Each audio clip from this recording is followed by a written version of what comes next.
اسلامی تعلیمات کے مطابق آج سے 1400 سال پہلے اللہ کے آخری نبی حضرت محمد صلی اللہ علیہ وسلم نے چاند کے 2 ٹکڑے کیے تھے۔ مگر سوال یہ ہے کہ آج کی سائنس جس کی پہنچ چاند تک ہو چکی ہے اور بہت سارے ایسٹروناٹ چاند پر قدم بھی رکھ چکے ہیں، کیا انہیں چاند کے ٹکڑے ہونے کے کوئی ثبوت ملے یا نہیں؟ اس سے پہلے ہمیں یہ جاننا ہوگا کہ واقعی شق القمر آخر کیسے ہوا تھا۔ روایتوں کے مطابق ہجرت سے 5 سال قبل قریش کے کچھ لوگ حضور پاک صلی اللہ علیہ وسلم کے پاس آئے اور کہا کہ اگر واقعی آپ اللہ کے سچے نبی ہیں تو ہمیں کوئی معجزہ دکھائیے۔ اس پر نبی صلی اللہ علیہ وسلم نے ان سے پوچھا تھا کہ تم لوگ کیا دیکھنا چاہتے ہو؟ لہٰذا ان لوگوں نے سوچا کہ کیوں نہ محمد صلی اللہ علیہ وسلم سے ایسا کام کروایا جائے جو ناممکن ہو۔ انہوں نے حضور سے کہا کہ اے محمد، اس چاند کے 2 ٹکڑے کر دو۔ نبی صلی اللہ علیہ وسلم نے فرمایا، اگر ایسا ہو جائے تو کیا تم لوگ ایمان لے آؤ گے؟ وہ لوگ کہنے لگے کہ ہاں، ہم ایمان لے آئیں گے۔ حضور نے اللہ سے دعا مانگی اور چاند کی طرف انگلی سے اشارہ کیا۔ دیکھتے ہی دیکھتے اچانک چاند پھٹ پڑا اور اس کے 2 ٹکڑے ہو گئے، یہاں تک کہ لوگوں نے جبل حرہ کو اس کے درمیان دیکھا، یعنی چاند کا ایک ٹکڑا پہاڑ کے اس طرف اور دوسرا ٹکڑا پہاڑ کے اس جانب تھا۔ سب لوگوں نے یہ منظر صاف طور پر اپنی آنکھوں سے دیکھا۔ پھر محمد صلی اللہ علیہ وسلم نے فرمایا، لوگوں دیکھ لو، یاد رکھنا اور گواہ رہنا۔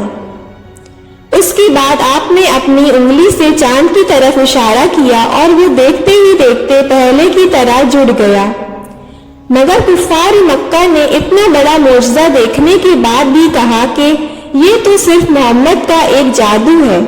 ان میں ابو جہل بھی شامل تھا۔ مگر قریش کے کچھ عقلمند لوگوں کا خیال تھا کہ جادو کا اثر صرف حاضر لوگوں پر ہی رہتا ہے، اس کا اثر ساری دنیا پر نہیں ہو سکتا۔ لہٰذا انہوں نے طے کیا کہ جو لوگ دوسرے علاقوں اور ملکوں میں گئے ہوئے ہیں، جب وہ سفر سے مکہ واپس آئیں گے تو ان سے پوچھیں گے کہ کیا انہوں نے دوسرے علاقوں میں بھی چاند کے 2 ٹکڑے ہوتے ہوئے دیکھا تھا۔ اگر انہوں نے گواہی دی تو محمد یقیناً سچے نبی ہیں۔ لہٰذا جب قافلے واپس آئے اور ان سے پوچھا گیا کہ تو انہوں نے بتایا کہ ہاں، ہم نے بھی اس دن چاند کو 2 حصوں میں بٹتے ہوئے دیکھا تھا۔ لیکن قریش کے لوگوں نے یہ تعویل گڑھی کہ جادو دراصل پورے آسمان پر کیا گیا تھا، اس لیے جس نے بھی چاند کو جہاں سے بھی دیکھا انہیں وہ جادوئی منظر نظر آیا۔ اس تعویل کے بعد چند ہی لوگ رسول خدا پر ایمان لائے اور باقی گمراہ ہی رہ گئے۔ کفار مکہ کی طرح بعد میں آنے والے منکرین اور ملحدین نے بھی شق القمر کے اس معجزے کو جھوٹا ثابت کرنے کی بہت کوشش کی اور اس معجزے پر کئی اعتراض کیے، جن میں یہ کہا گیا کہ اگر چاند کے 2 ٹکڑے ہونے کا یہ معجزہ حقیقت میں وقوع پذیر ہوا تھا تو اس وقت یہ منظر دوسرے شہروں اور ممالک میں نظر کیوں نہیں آیا؟ اس اعتراض کا ایک جواب تو حدیث مبارکہ میں ہی موجود ہے کہ جب قافلے والے مکہ آئے تو انہوں نے اس بات کا اقرار کیا کہ انہوں نے شق القمر کے اس منظر کو دوسرے علاقوں میں بھی دیکھا، جبکہ وہ لوگ خود محمد صلی اللہ علیہ وسلم کے شدید مخالف اور دشمن تھے۔ دوسرا یہ کہ جب بعض علاقوں میں چاند طلوع ہوتا ہے تو اس وقت دنیا کے دوسرے علاقوں میں دن کا وقت ہو رہا ہوتا ہے۔ اسی طرح آسمان میں روزانہ قسم قسم کے آثار نمودار ہوتے رہتے ہیں، مثلاً رنگ برنگ کے بادل، قوس قزح، ستاروں کا ٹوٹنا اور گھٹاؤں کا چھا جانا۔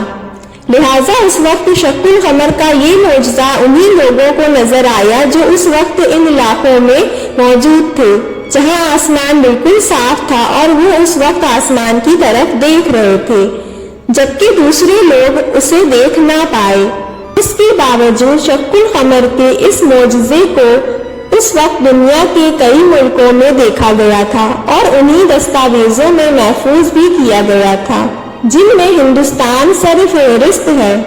مثلاً انڈونیشیا کے ایک علاقے مالابار کے بادشاہ نے چاند کو 2 ٹکڑے ہوتے ہوئے دیکھا تھا جس کا نام چکراوتی فارمس تھا۔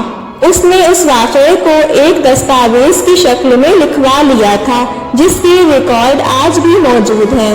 اسی طرح جنوبی ہند کے ایک راجا چیرامن پیرومل نے اس رات اپنے محل سے چاند کو 2 حصوں میں بٹتے دیکھا تھا اور بعد میں ان دونوں بادشاہوں نے اسلام قبول کیا تھا۔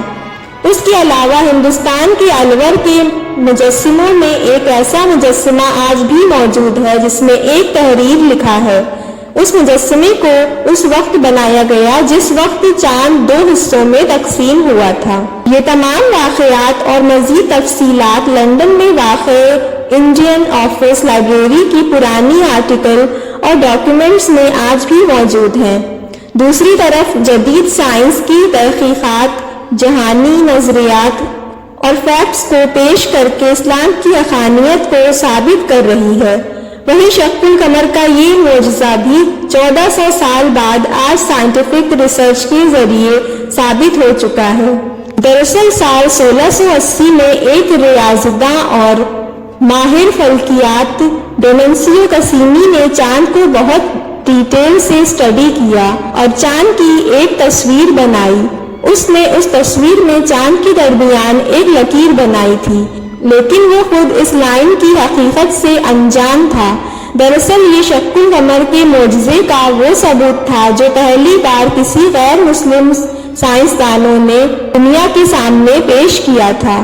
اس کے 200 سال بعد ناسا نے چاند کی تصویر جاری کی اور کسی نئی اور جدید تصویر کا موازنہ کیا گیا تو دونوں میں یہ لکیر مشترکہ پائی گئی۔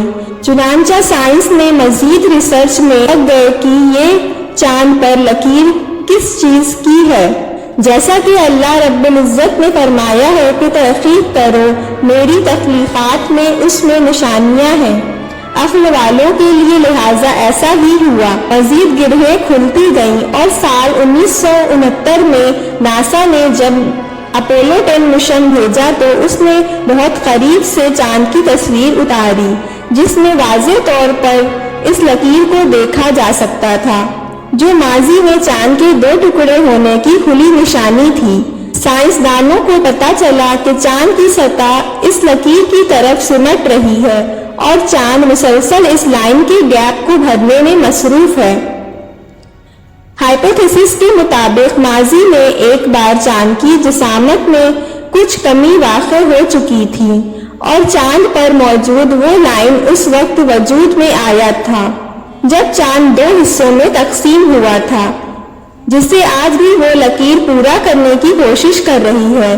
دراصل ایسٹروناٹ اور سائنسداں اس کی حقیقت کو جانتے بوجھتے اسے ایک مفروضے کے پیچھے چھپانا چاہتے تھے، کیونکہ اگر سائنسدانوں نے چاند کے ٹوٹنے کے ایویڈنس دنیا کے سامنے ڈسکلوز کر دیے تو اسلام کی حقانیت ثابت ہو جائے گی اور لوگ تیزی سے اسلام قبول کرنے لگیں گے۔ ان تمام باتوں سے یہ واضح ہوتا ہے کہ قرآن و حدیث جس واقعے کا ذکر آج سے 1400 سال پہلے کر رہی تھی وہ بالکل برحق ہے، جسے آج لاکھوں بلین ڈالر خرچ کر کے ثابت کیا گیا۔ یہ نہ صرف قرآن مجید بلکہ آخر الزماں حضرت محمد صلی اللہ علیہ وسلم کی حقانیت کی صاف دلیل ہے۔